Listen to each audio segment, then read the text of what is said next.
The law said separate but equal. In the 1950s and 60s, equal in segregated Danville was defined by the color of your skin.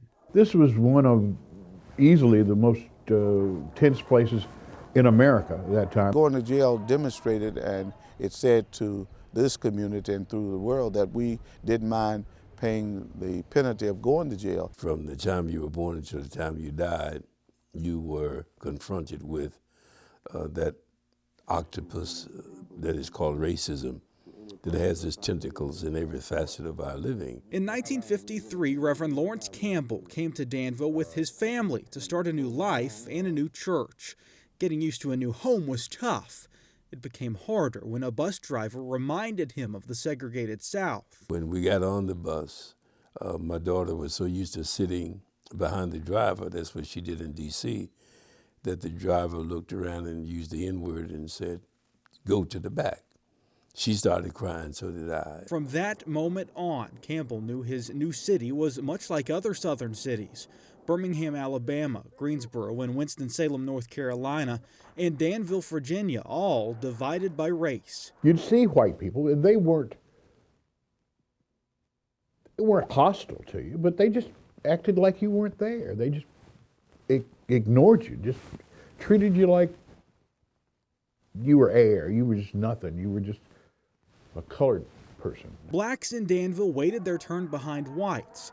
It wasn't only custom, it was what generations of people were taught. Campbell was fed up. He joined friends and fellow pastors and created the Danville Progressive Christian Association, meeting at area churches with a radical objective: to demand equality, no matter the cost. We pray for those who make mockery of us this evening. Then we talked to the entrepreneurs about changes within the variety stores, but to no avail. Demonstrators shut down businesses, stopped traffic, and forced police to work double shifts. Desegregating Danville wasn't going to be an easy task. At some point, it had to break. But when? Dr. Martin Luther King Jr. visited the city in the spring of 1963 and gave Thurman Eccles, then 16, the inspiration to march. It's like a general with the army. When the general shows up, he motivates the troops. He motivated people to go to jail and to do those things that stood up for that which is right. As the protests intensified, more young men and women stood by their parents and grandparents. They participated in demonstrations, usually ending on these steps, leading to the entrance of City Hall, and usually ending after being ignored by City Council and pushed away by police. Danville at that point could not believe that within the framework of this city there were blacks who would stand up against the status quo. The social norm of racism was about to end. What happened days later on June 10, 1963, shocked both the black and white community.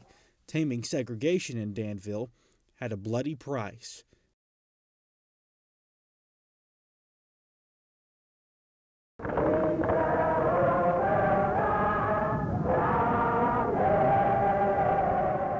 The words to the marchers' songs were reassuring. We shall overcome. But that moment never seemed to arrive. Nearly every march led to the same spot, the steps of the Danville City Hall on Patton Street, and drew the same reaction from police. We're going to use whatever means are at our command to enforce this decision. Still, the rallies grew in the spring of 1963, and so did the number of security officers. The city pulled garbage collectors off their routes to help handle the massive crowds.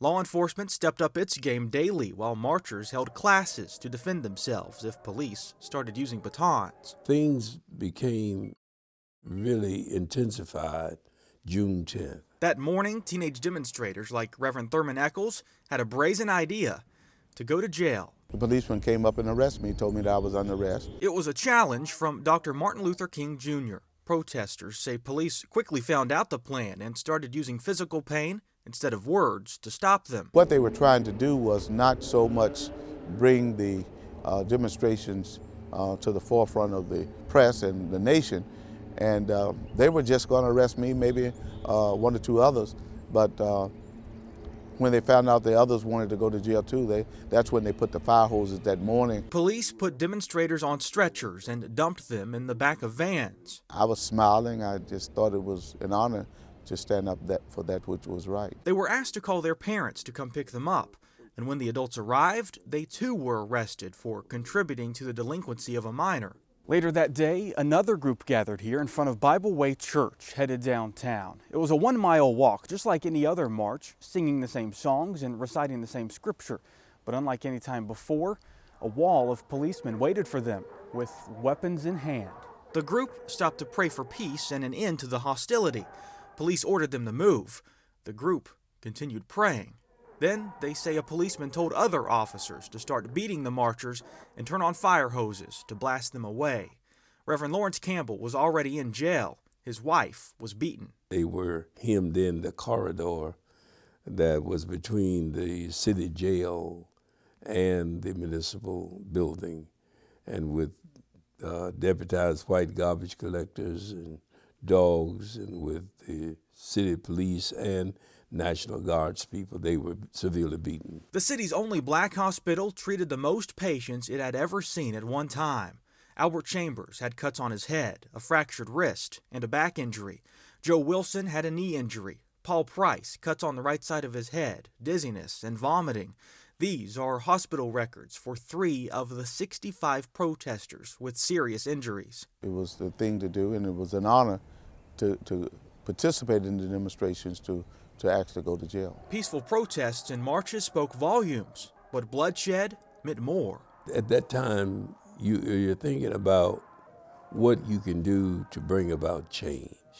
That was the whole thing that was motivational for us, how we could bring about change. And we saw that this was the only way. Civil rights leaders named the day Bloody Monday, a big move toward desegregating Danville, but still plenty of work to do.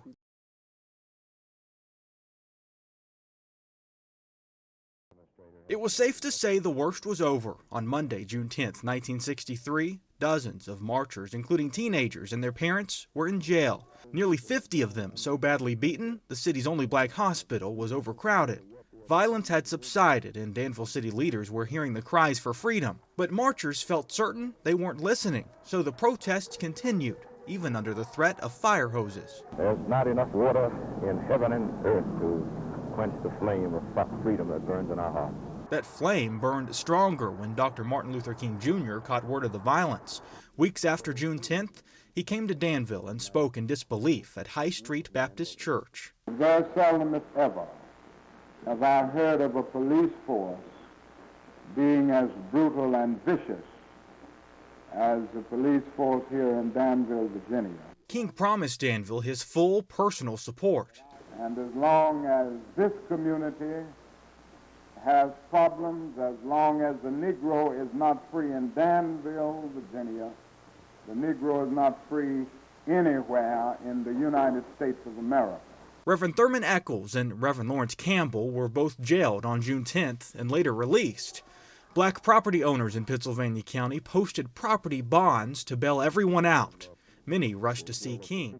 It was like a dream had come true. I would see him on television and also in the news, but it was a great honor to meet Dr. King. Working with Reverend King to continue the segregation fight in Danville, Reverend Campbell became friends with the legendary civil rights leader. When he had spoken that night here in Danville, he could not stay in any hotel here. They wouldn't receive him. So I, Reverend Dunlap, and Reverend Chase drove him to Greensboro. He took off his shirt and then put on his pajama jacket. But when he did that, you could see that gash in his chest. And then he was telling us about how if he had sneezed, that he would have lost his life when this demented woman stabbed him. Campbell remembers King as a man of action who didn't shy away from talking to anyone, including John Fisher, who was 9 at the time. What? I was playing in my front yard. He pulled up in a car, and he had one of his, a small entourage, or 2 or 3 people with him, and he walked across the street and started talking to me. Fisher knew who he was, but can't remember the conversations. He understood this was a history changer. Martin Luther King was somebody with an aura about him. There was you knew that he was somebody great. King feared arrest because of strong anti-black on white laws at the time, so he went into hiding. His visit did prompt more protests. Are you going to stand for this? And action from city leaders to prevent them. In July 1963, the Danville City Council adopted 2 ordinances created to stop the demonstrations. One limited the time, size, and place of the demonstrations. The other required a permit to march. After that move, police blocked the steps of City Hall. By August 1963, more than 600 people had been arrested for demonstrating. Danville city rights leaders say it wasn't until after the Voting Rights Act of 1965, 2 years after Bloody Monday, that blacks slowly started feeling accepted.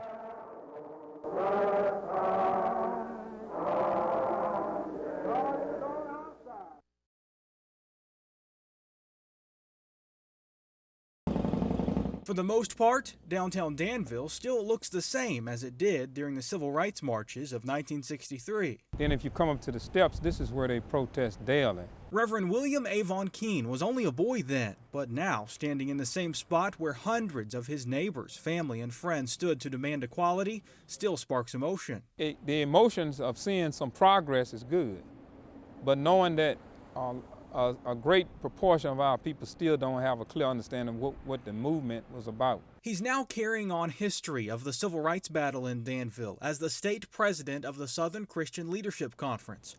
He mentions a lot more has changed beyond the worn steps beside freshly paved Patton Street, which passes City Hall. No more whites-only signs or streets blocked from masses of demonstrators. At first glance, the battle for acceptance seems to be over in Southern Virginia. But start a conversation with civil rights leaders from 1963 like Reverend Lawrence Campbell, and he'll tell you racism still shows its ugly face. Racism became very subtle, and it's still like that even today. In fact, every person interviewed for this month-long series on Bloody Monday repeated that very statement without an introductory question from me. Danville has made a lot of progress, but the largest room is a room for improvement. I think there is still some problems in this country. The most recent example of racial tension happened just last month in neighboring Martinsville. Excuse me? Why is the small black person the negative image? During a presentation of this quilt to City Council by the Piedmont Governor's School signifying the end of a class project, Councilwoman Sharon Brooks Hodge had an objection to one square. Tour, we got to walk across the Philpott Dam, and the small black person represents us before we learned all the information about it, and then the bigger gold person is how he feels after we've been enriched with all the different knowledge. I take offense to that. Well, I didn't mean to make an offense in all of this. Whoever reviewed that, to make a small black person the before and the gold what you are afterwards, considering that you only talk to 10% of black people in a city that's 45% African American, I take offense to that, and I hope that you do not display that. Those remarks set off an internet firestorm. People from around the country emailed other city leaders and commented on WDBJ7.com, calling Councilwoman Hodge a racist, among other names. Some devoted a page on Facebook to demand for her resignation, with more than 2,100 people liking the page. Civil rights leaders are certain these so-called racial divides are not mending anytime soon. The age-old problem is the problem of color, and we don't like to, every time something happens, that we cry wolf or racism. There have been some gains, but there are still some areas that we haven't really broken into yet, and that's what we're still fighting for. What's happening now in 2013 takes him back to 1963. A historical road marker installed only 7 years ago stands beside City Hall to memorialize the efforts made by demonstrators half a century ago. It's the only public recognition of Bloody Monday in Danville, a small token of remembrance for something that made national headlines, influenced civil rights laws in the country, and forever changed the history of the city. In Danville, Justin Ward, WDBJ7.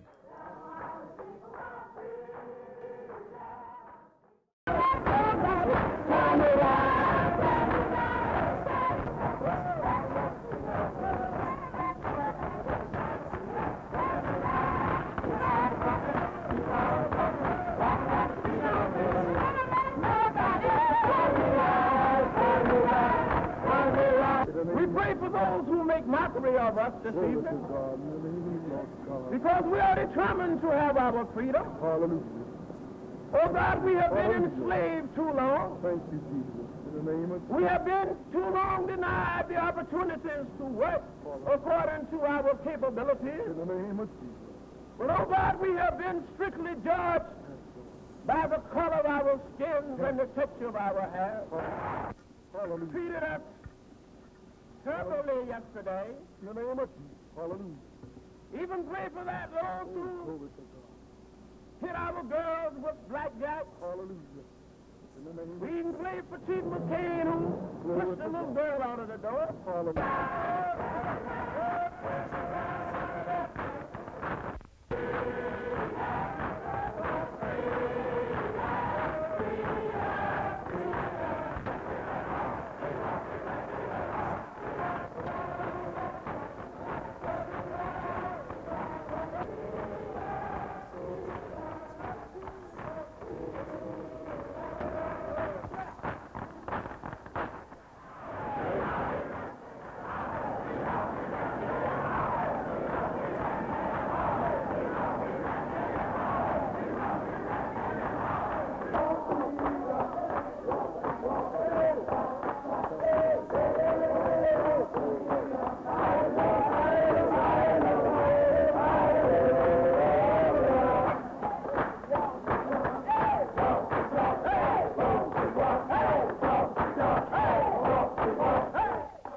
From here on out, we are going to have only one standard of law enforcement for both white and colored together. In the past, we've leaned over backwards on the side of our colored brethren, even to take them home in police cars for their own safety, block off the streets and divert white traffic elsewhere, whether they intended to go or not, and make every other concession to a group of criminals that we cannot condone. And from here on out, when we ask the colored people to disperse, we hope that they will disperse with the same attitude that our white people have been compelled to do for the last few weeks. And in the event they do not, we're going to use whatever means are at our command to enforce this decision.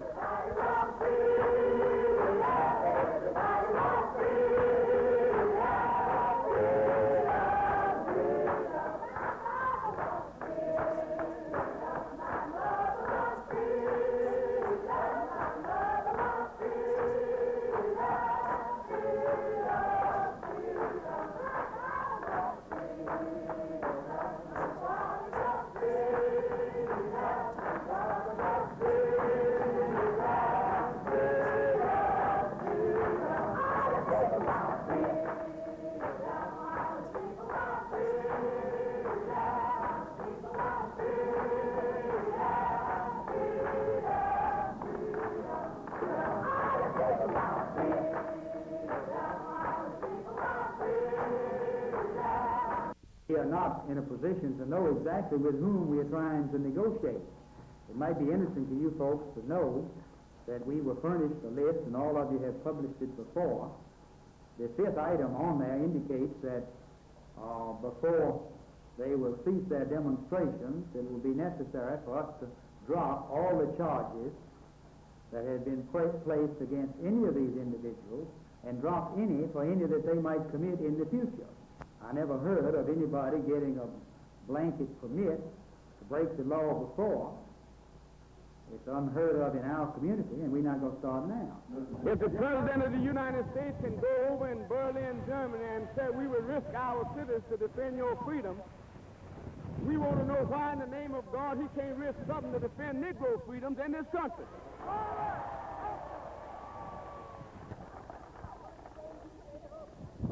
All we ask, and we must ask, is that the Negroes must continue along this road of nonviolent resistance. We don't need guns. We don't need knives. We don't need broken bottles, sticks and clubs. These are the weapons of a people who are scared. But the Negro has gotten rid of his fear. He's not scared of anybody. He's not scared of the mob. He's not afraid of the policeman. He's not afraid of the judge. He's not afraid of God, because God Almighty says he'll be a friend to us in a time of trouble.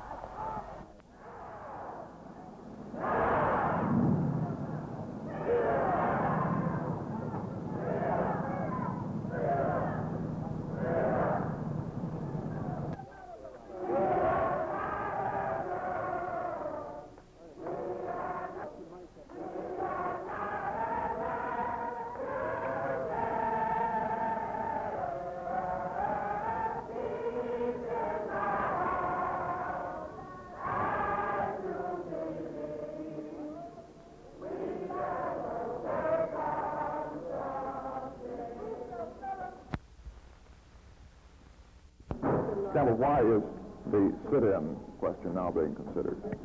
Well, we are trying to bring in the entire city at large. There are other chain stores that are here that we feel that they should be brought into this thing, because we want freedom of the entire city, in that we wish to be able to go to any public accommodations of our choice. We are not limiting our demonstrations to just the municipality, because we realize that that's from a legislative standpoint, but there are many public accommodations that as of yet are not desegregated. For instance, Howard Johnson, as you know, we are in the Supreme Court, the state Supreme Court with them at the present time. Also, there is the Holiday Inn, there's Verdans, there is the Charcoal House, in a number of places.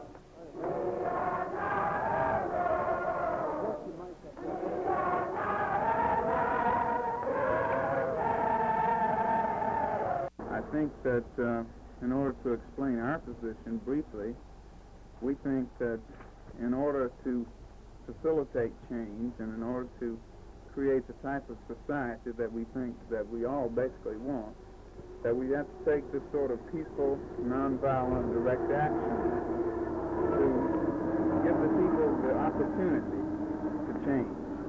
Because if we do it in a concerted way, then they can do it in a concerted way, to get together and serve all people regardless of race, color, or creed.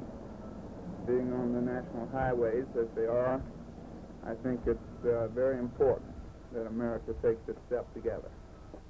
How long will this group remain outside this locked door, Mr. Gomez? Well, I can't be sure of that. I think it would be safe to say that we'll stand here until they're able to reach some sort of agreement to open the restaurant. We'll attempt to stand here as long as we're able. You said you regarded the manager's comments as reasonable. Do you feel your position is reasonable? I think so. As he said, I think this is the only way to do it.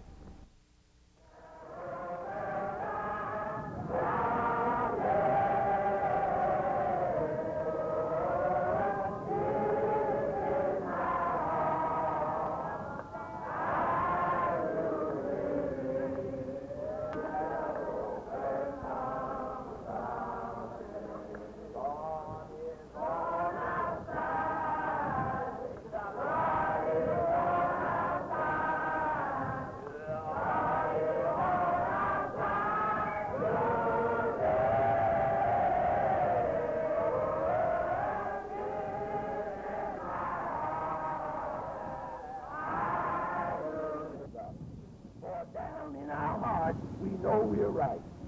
We're on your side and you're on ours. Bless, we pray, these young people and adults send more laborers into vineyards. Touch the hearts of our people all over Danville and help them to come running and crying, what can I do to help in the cause of freedom? Bless the leaders, Lord, Give them strength and grace and understanding. And by thy grace we shall overcome. We are not ashamed nor afraid, for we know we shall overcome someday. Give us faith, thou Lord, and lead us on to victory. In Christ's name we pray, and for his sake, amen.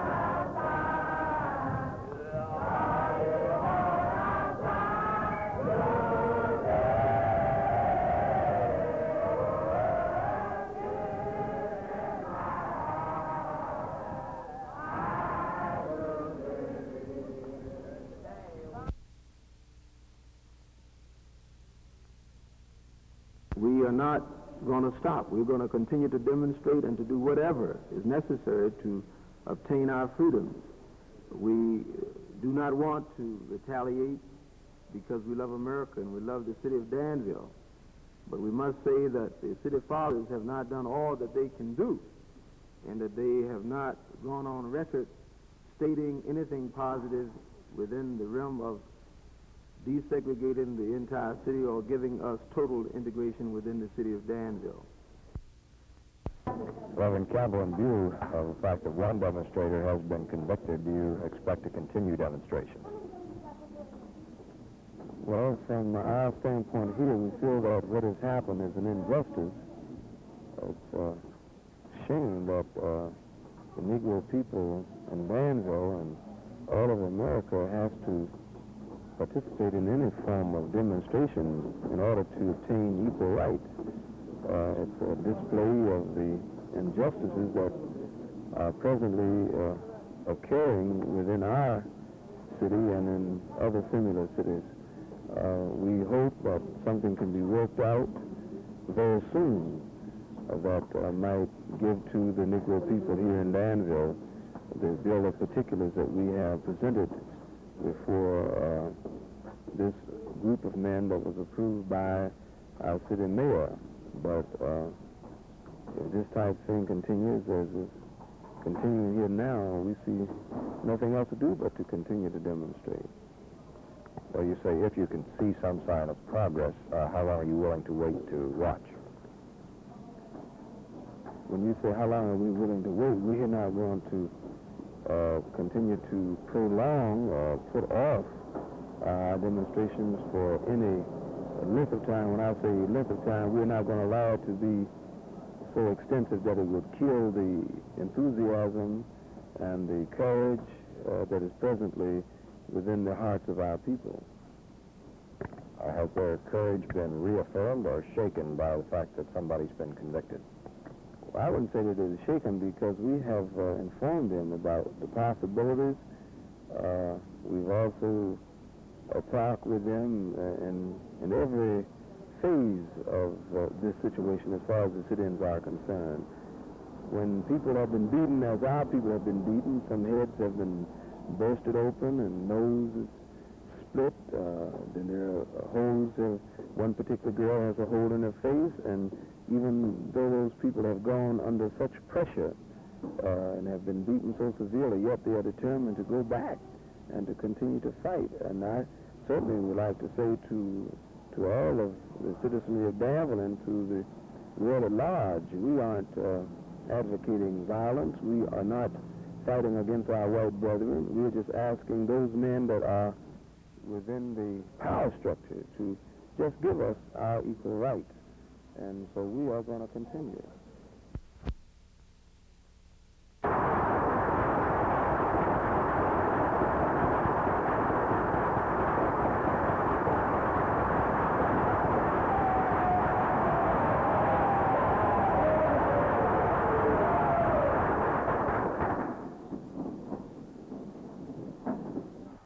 We have certainly been with you in spirit And we have agonized with you as you have faced the brutality and the ruthlessness of a vicious police force.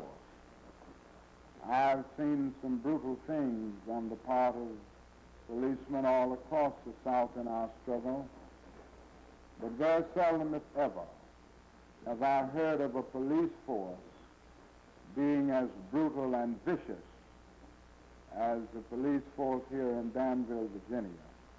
And you have stood up amid this with great courage. You have done it with great discipline and great dignity. And I want to commend you for it and to bid you Godspeed. And since that day when we started out in Birmingham, Alabama, as you know, many things have happened in this civil rights struggle all over the South, all over the nation. And I'm sure that we will all agree that we stand today on the threshold of a most significant breakthrough in civil rights. I do want to commend you, the leadership of this community, and those who have participated in this powerful direct action movement in this community. You have inspired all of us through your courageous efforts, your willingness to suffer, and your willingness to stand up for a cause which you know and which we all know is a righteous cause and one that will ultimately triumph. It is only natural that I would want to be on the scene and that I would want to give the support to the organization that is an affiliate organization of the parent body, the Southern Christian Leadership Conference. But also I'm here to let the community know that I am with you as an individual, not only as the president of the Southern Christian Leadership Conference, but as a person concerned about the problems of this community and communities all over the South. And I come here to let you know that you have my full personal support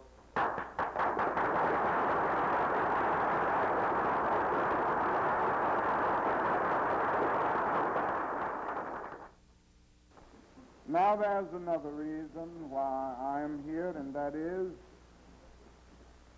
the simple fact that injustice is here.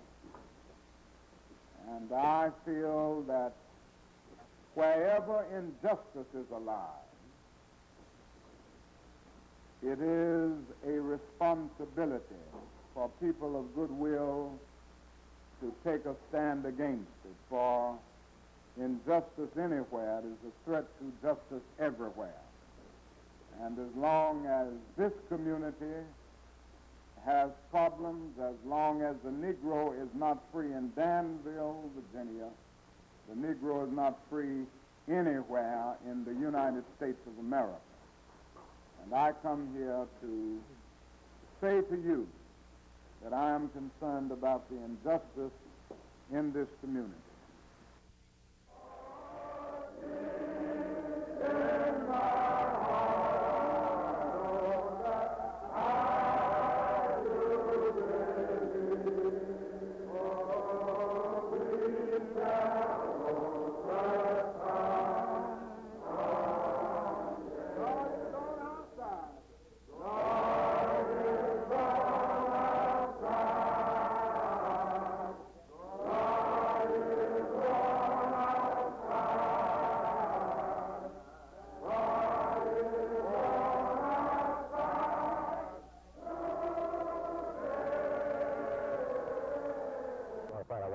City Hall. We're leaving City Hall as planned because we have demonstrated that this can be done peacefully and nonviolently. That was our major purpose. And we're going now to have a meeting. We are doing this because the Danville Ministerial Alliance is going to the City Council tonight in silent protest of their lack of concern, real concern, to do anything about what we have done. We feel that they should act. When you say silent protest, what will this involve? Will they have a memorandum or a resolution that they are going to at least give to the council? And it contains the demand that we have been trying to get fully for more than 2 years. That's what they will do tonight. Were you afraid at any time this afternoon that there would be violence there around City Hall? We were not afraid of violence, even though that violence may have come from the other side, for we had no intent of creating any ourselves. What did you think when you walked up and saw the fire trucks pulling up? There's not enough water in heaven and earth to quench the flame of freedom that burns in our hearts.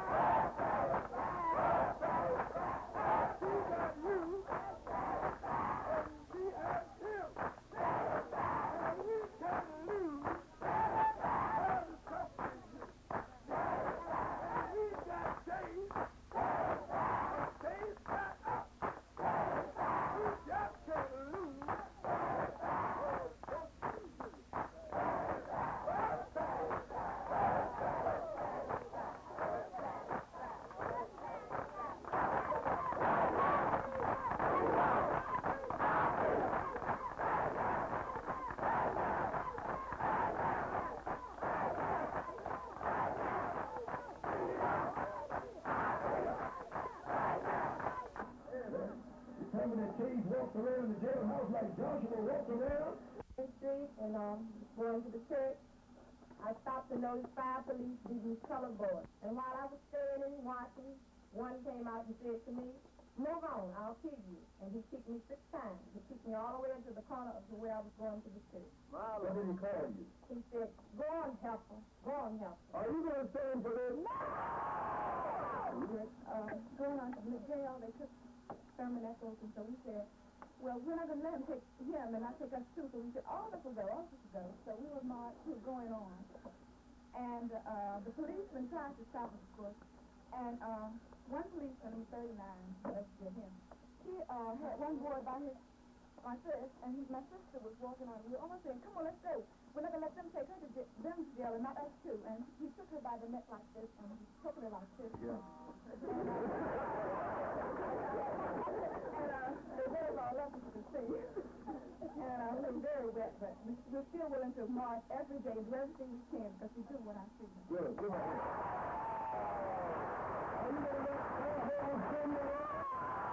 Locked up my mother. She got a bad heart.